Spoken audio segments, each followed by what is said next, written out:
And welcome, Agile Turkey. I'm coming to you from beautiful Concord, Massachusetts in the US. And I'm excited to be able to share with you some of my ideas and experiences on the topic of leadership agility, which is I would call a fresh approach to Agile leadership. Okay, so we're all dealing with the VUCA environment. Everything in this framework I'm about to present to you is tailored to the VUCA environment. It's how do we need to lead in the VUCA environment. And so, of course, as we all know, and most companies are beginning to realize, there's a need for a new kind of leadership. If you're going to have successful Agile transformations, you must have more Agile leadership than what we typically have today. But what does that look like?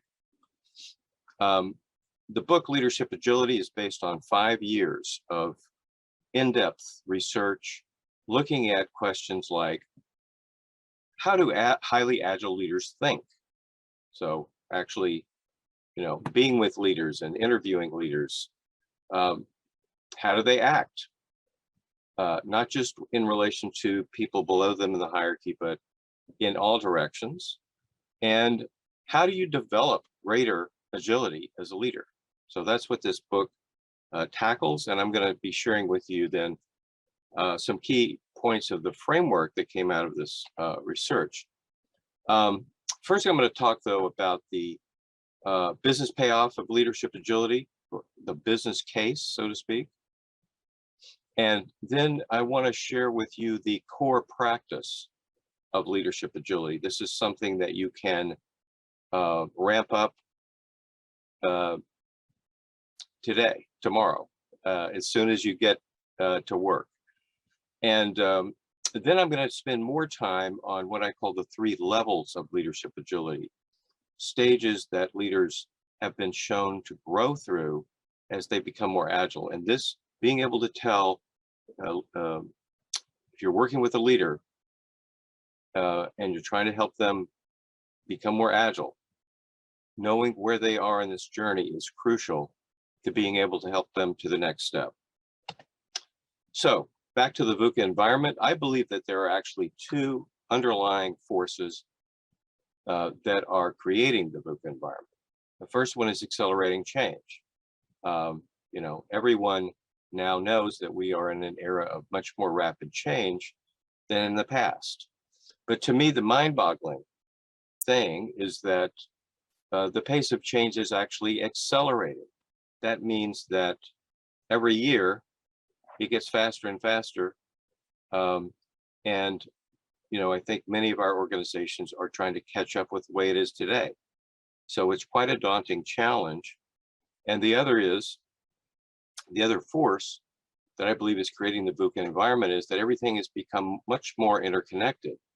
So not only in the large global ways that are highlighted on this slide, but on an everyday basis. We're just working with a group yesterday in an energy company, and they were talking about how the VUCA environment was in their face every day. The pace of change in the form of novel problems and greater uncertainty, and everything being more interconnected, and relationships within an organization. The importance of horizontal relationships within companies has become much more important. So these are the 2 forces that I think are calling out, not only are creating the VUCA environment, but are why we need agility. Because agility, in my mind, is a way of acting as an organization or a team or an individual that is really effective in coping with these forces. Now we can put these ideas on a graph like this and just tell a simplified story of the way the business environment has evolved from a very once upon a time low degree of interdependence and change to, let's say, around the middle of the last century, when strategic planning became necessary. That was because of moderate degree of change, or moderate pace of change was happening. along with things starting to become more interconnected. And now we're in this really unprecedented environment that's turbulent and that's where the pace of change and degree of interconnection is quite high. And yeah, we always call this the unprecedented environment. So there's research. I pulled together a whole body of originally disparate research studies of many different modalities, looking at the relationship between organizational agility and business performance, defining organizational agility essentially, as I just did, the ability of an organization to deal effectively with rapid change and complexity. Those organizations that are more agile in that sense consistently had better business performance than those that were less agile. And so then the question, of course, that many of you are working with is, how do you create a more agile organization? If that's the key, if that's the way to be as an organization these days, how do you do that? Well, it's quite a journey, isn't it? But obviously, you need to have agile structure, agile methods implemented across the organization eventually, and all functions. But you also equally need agile leadership and an agile culture. And the agile movement has been a little more recently realizing that this is an equally important piece of the puzzle. So I'm going to focus a little bit here on leadership and culture. In fact, the concept that that we focus on in our work, we call leadership culture, meaning that part of the organizational culture that sets norms for what kind of leadership is encouraged and rewarded around this organization.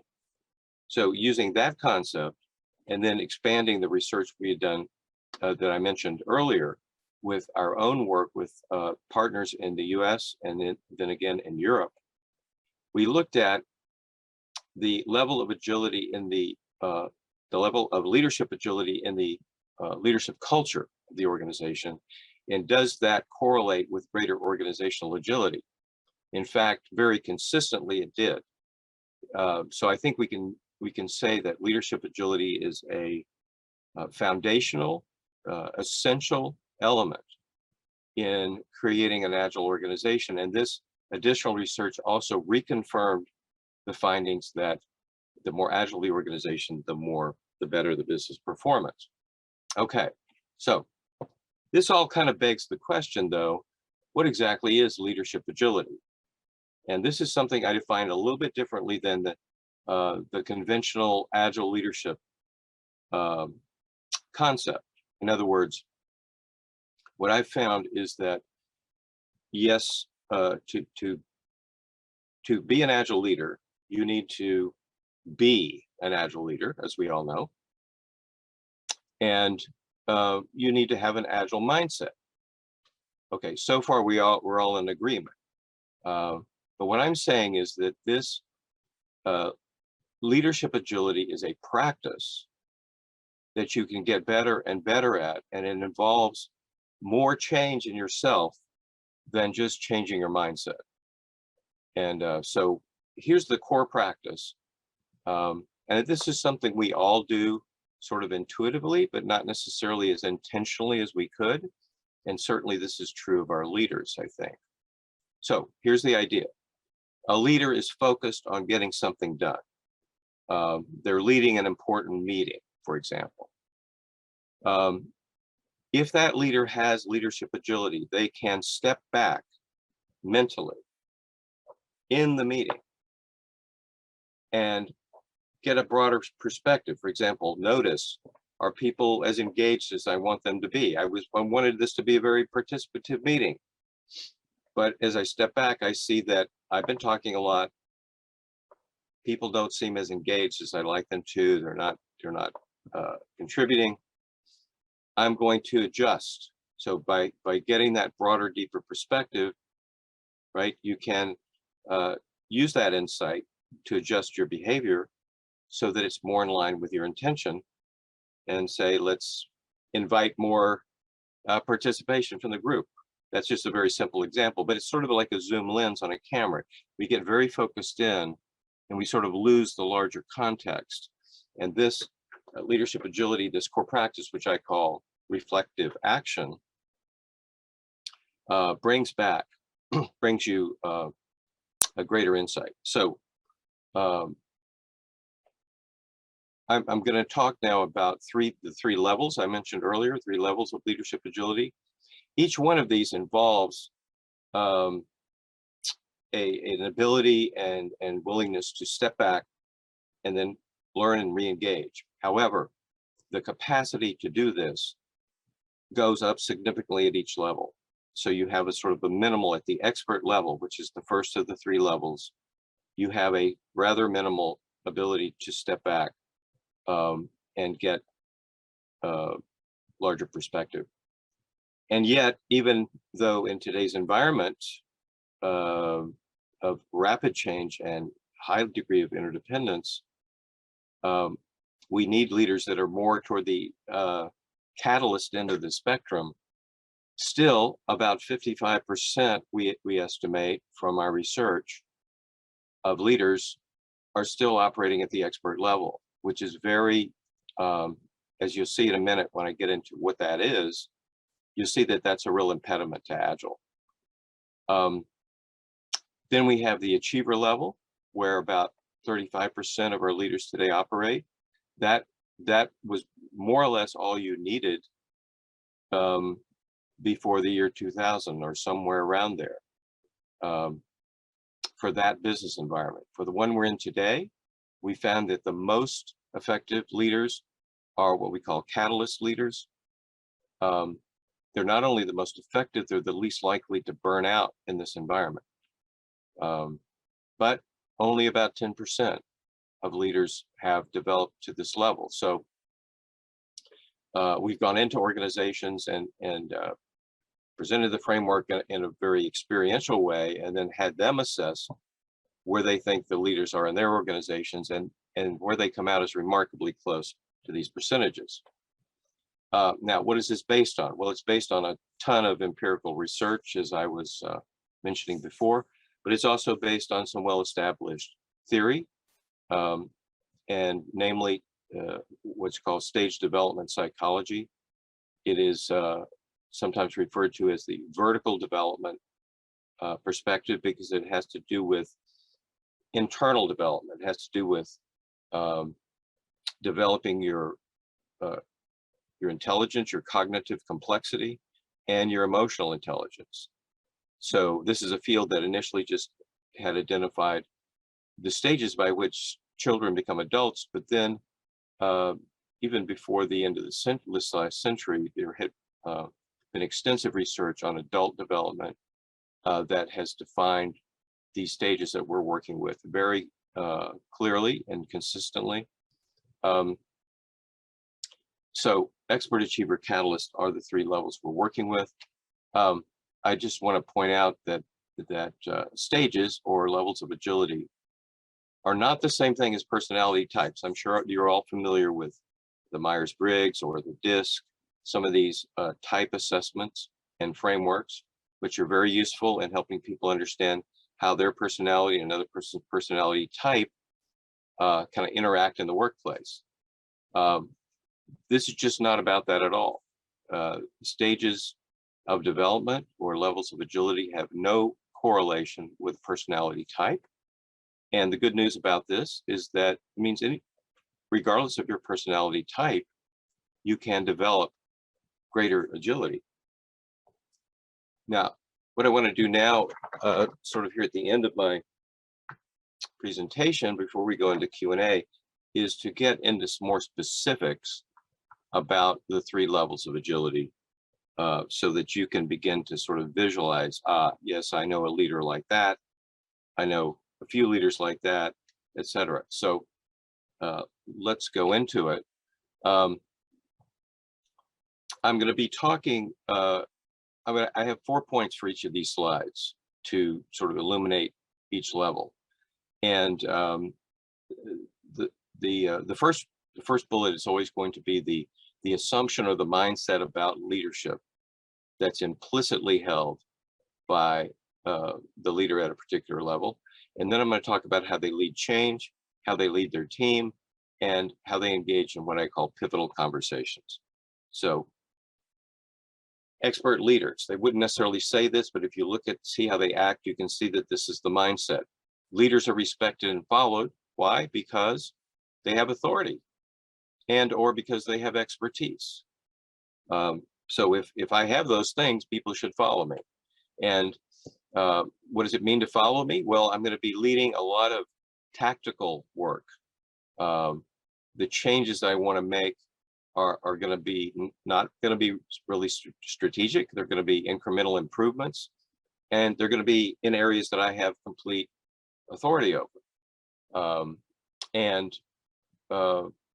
Do I need to work with stakeholders in organizational change? Well, if I have to, I know they're there, I know they're important, but we got to move fast, and I'm not sure that I can really engage with them that much. And then you have the team leadership of the expert leader is not really creating a team. It's more of a one-on-one supervision style. They're not really seeing their team as a system, but they're more seeing the individuals who report to them and working with them in that fashion. So even in a meeting of the team, so-called team, it's likely to be what I call a searchlight meeting, where the leader goes around and gets report outs first from this group and then from that group, rather than a real robust joint problem solving kind of meeting. Pivotal conversations are ones where people do not see eye to eye. They have differing views and priorities, but they have to bring them together to act, so they can act in concert. And at the expert level, leaders tend, in trying to work through differences like this, they tend to either be highly assertive, which of course creates some problems in trying to resolve issues, or highly accommodative, in the sense of tending to let the other person get what they want. And it tends to go from one extreme to another. So how is the achiever leader different as they grow and become more agile and they develop more cognitive complexity and more emotional intelligence? First of all, the mindset is different about leadership. That they realize that leadership is not something you can do yourself and just order other people to follow you. You have to motivate these people. You have to inspire them. You have to get them juiced about the change you want to make. And you want to not only get them doing the right tasks, but you want them orienting themselves toward a larger set of objectives. And so when you lead change, you lead it in a strategic way. And you're very focused on outcomes. So that gives you more flexibility than the expert had in terms of, how do I achieve these outcomes? It allows you to step back periodically, look at the environment around your unit, and see if there aren't changes that are taking place that you need to adjust to, adjust your strategy, for example. And because you realize that you do need to motivate other people, you now are actively involved in building support for your change project, getting stakeholder buy-in. Team leadership, now you are actually trying to create a team. This is your intention. And you are in your meetings and so on, you're trying to orchestrate discussion so that your team is really digging into important strategic and operational issues.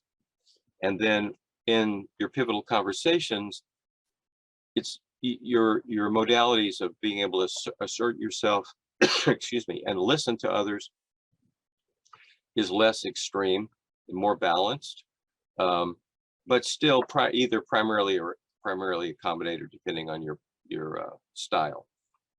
And now to the catalyst leadership, the leadership that we really need today, especially from those toward the top of an organization. But anywhere in an organization is helpful. So the mindset here is that leadership is about articulating and inspiring vision. And if we stop there, it could sound like achiever, because achiever is trying to inspire people with these strategic objectives, but the catalyst has a different kind of vision, and which I'll talk about in a minute. And they know they need to empower other people and develop their capacity in order to make this vision a reality. Well, the vision of Catalyst leaders, different ones might have used different terminology, but what we would call this today, Catalyst leaders are setting out specifically to create an Agile organization. One Catalyst leader that we worked with talked about how he was aiming through the target. And what he meant was the target in this case was the strategic objectives, right? That's what the achiever would focus on. He said in karate and archery, they teach you to aim through that. So you're going to hit the target, but the force of what you're doing is going to have a much bigger impact than that. What that analogy meant to him was he's not only going to meet the current strategic objective, he's going to develop the organization's capacity, or he and his team and everybody he recruits for this enterprise is going to develop the capacity of the organization to meet any strategic challenge that might come along. So the Catalyst has sort of a dual focus. They're getting the work done, but they're also developing the organization in a very intentional way. And how do they do this? Well, rather than just announcing that we now have an Agile organization or something like that, they realized that the culture piece that I was talking about earlier, how central that is, and that they have to, the leadership team, not just the leader, has to be able to begin creating that culture in their own team. So they're creating a highly participative, empowered team that can lead change together. And that change is to create a highly participative, empowered organization that can go through change together. And finally, in pivotal conversations, Catalyst leaders are the most agile.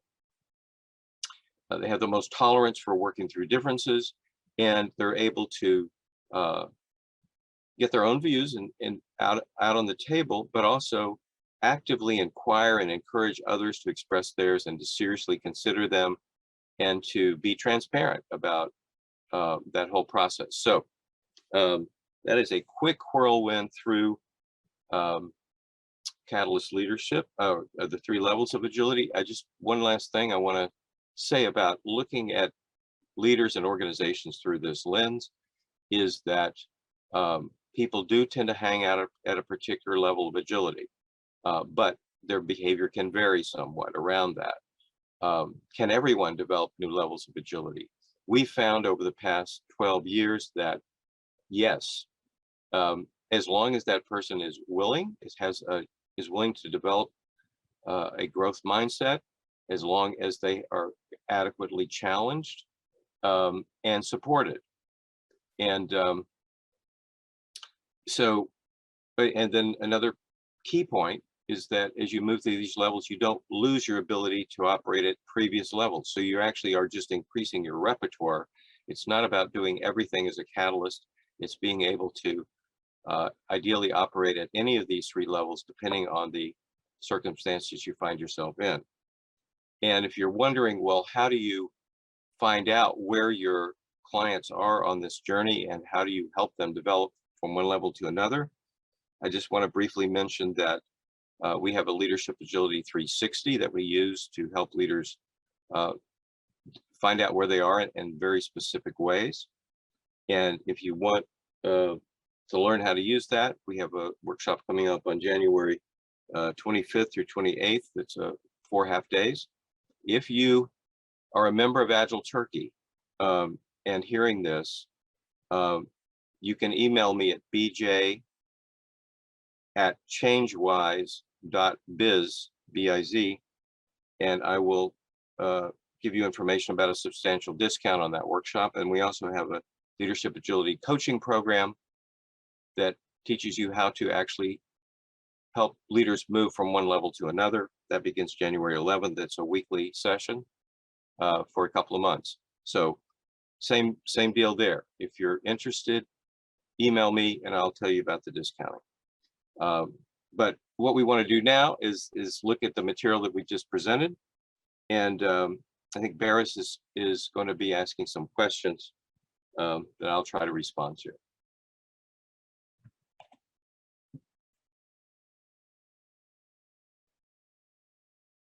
Barris, you have some questions for me? Yes, Bill. I'm just waiting to be in the broadcasting. Okay. All right. So Yes. Barris will be with us in a moment, I guess. Yeah, I think I can pass the questions. The first one is about the behavioral difference between the catalyst leaders and expert leaders. What is the biggest behavioral difference on these levels of leaders? The biggest behavioral difference between experts and catalysts? Yes. Well, yeah, well, it's just saying, I mean, there's a huge difference.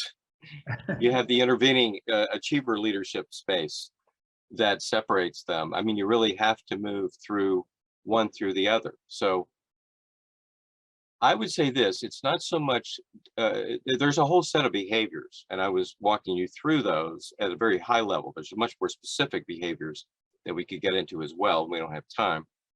But what it underlies the shift between these levels is this capacity for reflective action, which gets more and more robust as we move through. So the expert leader tends not to be able to step back very much mentally and gain perspective on their own perspective, to be able to understand other perspectives, to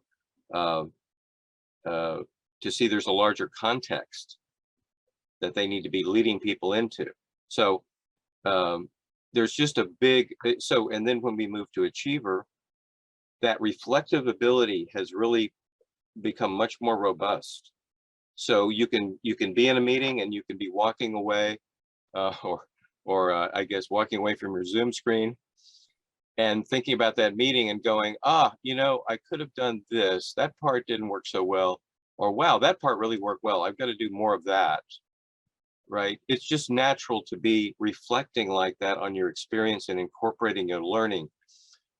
For the catalyst, the secret is that reflective action becomes quickened. It becomes something where you're more able to attend to what's happening right now. So for example, I'm not just leaving the meeting and thinking about what happened. I can actually step back mentally in the meeting and readjust myself. That's a catalyst capability that coaches can help leaders learn how to do. And when they do that, it helps all the behaviors become much more accessible and natural for the leader. Thank you, Bill, for this answer. And the next question is about EQ and the Agile leadership. Yes. One of our participants curious about, do you think that is there a powerful connection or interaction between leadership agility and EQ? Yes, there is. So I was saying earlier that moving through the stages are the way of understanding the personal cognitive and emotional capacities that underlie each of these levels. So it's not only learning new behavior, it's developing these new capacities, some of which are emotional, some of which are developing your emotional intelligence. And we break down the type, there are actually 4 types of agility that are developed at each level. So there's context setting, I've mentioned, stakeholder agility, creative agility, and self-leadership agility. So the ones of those that are the most correlated with emotional intelligence are the stakeholder agility, right? Relationships with others, and your relationship with yourself, self-leadership agility. There's some emotional component to the other 2, but it's not as much in the foreground. So we found that there's a very close correlation between these. Thank you, Bill. The next question is about the roadmap of developing such capabilities. Yeah. I mean, the question is, what can you suggest about developing such capacities at leaders? What is the roadmap? Yeah. Well, in terms of, if you mean what process do you use, when we work with organizations, quite often we have workshops that where we on leading change from an agile perspective, from a leadership agility perspective. But a lot of what we do is also coaching. So we might bring, there might be a group of 12 people who are going to be coached. But first, we start with the Leadership Agility 360 because that helps people know where they're starting from, and it helps the coach know where they're starting from. So if I'm working with somebody who is really good as an expert leader, it's important for me to know that, because that person's not going to become a catalyst overnight. What they're going to do is they're going to develop their achiever capacities and then move on from there. So it helps me to be much more precise in my coaching. I think a lot of us who love Agile and sense the kind of leadership that's needed, it's kind of like we want everybody to be a catalyst right away. At some level, we feel that. And this is kind of like, well, wait a minute, let's take them on the road. There is a roadmap. And the roadmap is that we're not at that place yet. We need to work on getting to the next town. And using that 360, you're not just working on an abstraction like becoming an Agile leader. You're working on very specific behavior and mindset changes that are associated with that change, that you feel you need because of the feedback you got and because of the initiatives that you're leading. So, and then the coaching, of course, then can really, with coaches who really know how to make those shifts from between levels, things can really happen. Thank you, Will. Based on your experience, what is the most important obstacles of leaders in this journey, in this their journey on leadership agility? Well, leaders that are trying to create an Agile organization, we all know, we could list dozens of impediments, right? Some that are generic, some that might be specific to the organization we're working with. So those certainly exist. The old mindsets, the achiever culture, is all there. Is all the resistances to the change are all before us when we begin to try to make those changes. So I would say, in a sense, the biggest obstacle can be ourselves. In other words, it's up to us. This is the environment we have to deal with. This is the challenge we've taken on. Acaba bizim yaptığımız şey bunu engelliyor mu, yapıyor mu, mümkün kılabiliyor mu? Sorry. So this is the challenge we've taken on. So what do we need to develop? What do our clients or our leaders need to develop within themselves in terms of both their capacity and their behavior that will serve them in this challenge, that will help them to role model what more Agile leadership really looks like, not just in relationship to an empowered team, but in relationship to peers, in relationship to the person that you report to. What does it look like to be Agile in all of these realms? I think this is the core challenge, in a way, that we're all facing. Thank you. My last question is about your messages to leaders. I mean, who are there this journey? So what is your messages to leaders? Well, I think most leaders today recognize the environment we're in. More and more leaders, certainly more and more companies, are realizing that the only way they're going to be able to thrive in this VUCA world is to create an Agile organization. So anyone who hasn't realized that, my message is, get on the train, because everybody else is getting on the train.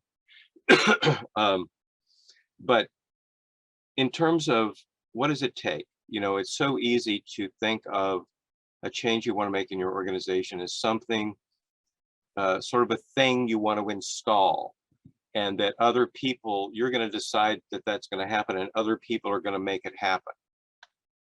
That's the way we tend to think about making change. This is a different approach. This means you need to be the